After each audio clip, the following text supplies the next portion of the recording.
রোজ কাজু, কিশমিশ, আমন্ড একত্রিতভাবে খেলে কি হয়, তিনটে জিনিসে কতটা পরিমাণে এবং কখন খাবেন, সবকিছু জানবো এই ভিডিওটিতে। জানতে হলে সম্পূর্ণ দেখুন। রোজ খাবারে আপনার শরীরে ভিটামিন, খনিজ পরিপূর্ণ হয় না। শরীরকে সম্পূর্ণ ভিটামিনে ভরপুর রাখতে ড্রাই ফ্রুট অত্যন্ত প্রয়োজন।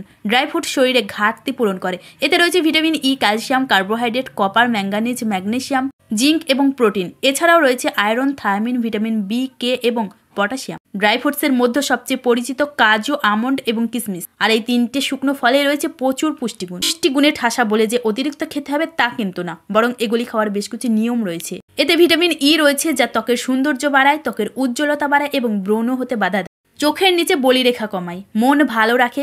কাজু বাদাম যখন তখন আপনি মন চাইলেই খেতে পারেন 2 থেকে 4টি মুখরোচকভাবে। কাজু বাদাম পরিপাকতন্ত্রের জন্য ভালো, কোষ্ঠকাঠিন্য প্রতিরোধ করে, মেটাবলিজম ঠিক রাখে। ড্রাই ফ্রুটের মধ্যে প্রচুর পরিমাণে আয়রন থাকে যা ওজন কম করতে সাহায্য করে। তাই রোজ সকালে আমন্ড, পেস্তা, নানান ধরনের ফল আপনার খাদ্য অভ্যাসে রাখতে পারেন।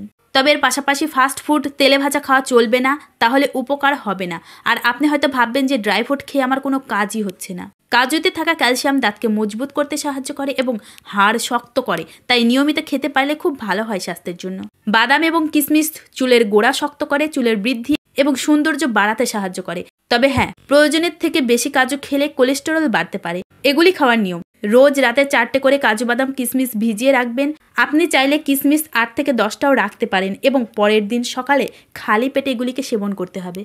সকালে বাদাম খাবেন কারা? যাদের চোখের সমস্যা, রুক্ষ ত্বক, ডায়াবেটিস, নানান রকম সমস্যা রয়েছে, তারা খালি পেটে বাদাম খাবেন। তবে রাতে ভিজিয়ে রাখা বাদাম সকালে খোসা ছাড়িয়ে খাওয়া সব থেকে ভালো।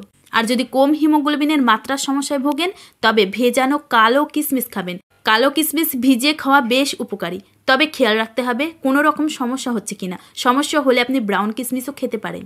বাদাম ভিজিয়ে খাওয়ার কারণ হলো এটি খুব সহজে পাচন হতে পারে এবং এতে থাকা ফাইটিক অ্যাসিড কম হয়। এই অ্যাসিড জিঙ্ক এবং অন্যান্য পুষ্টি শোষণে বাধা দেয়। কিশমিশ ভেজানো খেলে তার পানিটাও অবশ্যই এটি হিমোগ্লোবিনের মাত্রা বাড়ায়। তবে পানিটা খেতে চাইলে কিশমিশটাকে ভালো করে ধুয়ে রাতে ভিজিয়ে রাখতে হবে এবং পরের দিন সকালে খালি পেটে সেটি সেবন করতে হবে।